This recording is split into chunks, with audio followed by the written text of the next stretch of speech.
Достар, сәлем, каналыма қош келдіңіздер. Бүгін сіздермен бірге дәмі ерекше болып шығатын жаңғақ және де меренге қосылған пирог дайындайтын боламыз. Өте дәмді болып шығады. Міндетті түрде видеоны соңына дейін қарап, каналыма тіркеліңіз. Ең бірінші қамырын дайындаймыз. Ол үшін бөлме температурасындағы тұрған немесе сәл ерітілген сары майдың үстіне қантымызды қосып, оны миксеріміздің көмегімен миксерлейміз. Шамамен біз 2-3 минут бойы ғана миксерлейміз. Сонда біздің сары майымыз бен қантымыз толықтай бірігіп қосылады. Одан кейін келесі кезекте біз жұмыртқамызды саламыз. Жұмыртқамызды салғаннан кейін қайтадан миксеріміздің көмегімен жақсылап тұрып, шамамен 3-4 минуттай миксерлейтін боламыз. Өте қатты көп уақыт миксерлеп керек емес. Ең бастысы біздің қоспаларымыздың барлығының біріккені керек. Одан кейін кішкене шым-шым тұз саламыз, қопсытқыш саламыз және де алдын ала електен өткізіліп алған ұнымызды саламыз. Бірінші жарты бөлігін салып, қолымыздың көмегімен қамырымызды илейтін боламыз. Бізде кішкене сұйықтау масса болады қазір бірінші илегенде. Осылайна міне жарты ұнымызды осылай араласып алдық. Енді қазір қалған бөлік ұнымызды саламыз да қамыр илейтін боламыз. Бізде қамырымыз өте жұмсақ болып шығу керек. Сіздер қамырды илеу барысында өздеріңіз қамырдың қандай жұмсақ екендігін сезетін боласыздар. Қазір сіздерге қандай қамыр шығатынын көрсетемін. Міне қараңыз, осындай жұп-жұмсақ, нәп-нәзік қамыр шығу керек. Басқанда міне осылайнан езіліп тұратындай қамыр болады. Енді біз осы қамырымызды салфанға салып, немесе пищевая пленкаға орасаңыздар да болады, тоңазытқышқа 20 минутқа салып қоятын боламыз. Оған дейін салмасын дайындаймыз. Бізге ең негізгі құрамына ол грек жаңғағы керек. Осылайнан салып алып, измельчительде, яғни ұсақтағышта осылай жақсылап тұрып сақтап аламыз. Біздің жаңғағымыз дайын болды. Енді меренгасын дайындау кірісеміз. Ол үшін аққозымызды саламыз. Аққозымыз міндетті түрде салқын болу керек. Оны біз миксеріміздің көмегімен шамамен 2-3 минуттай миксерлеп аламыз. Осылайна міне кішкене ағарып көпірген кезде біз үстіне қантымызды қосамыз. Қантымызды қосқаннан кейін бізге өте қатты жақсылап тұрып миксермен араластыру керек болады.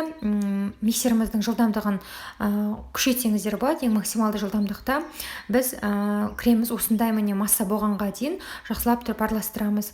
Біздің массамыз миксеріміздің ұшына міне осылай жабысып тұру керек. Өздеріңізге көзіне көріну керек. Меренге рулеткіндей болады. Осындай болған кезде біздің меренгамыз дайын болды деген сөз.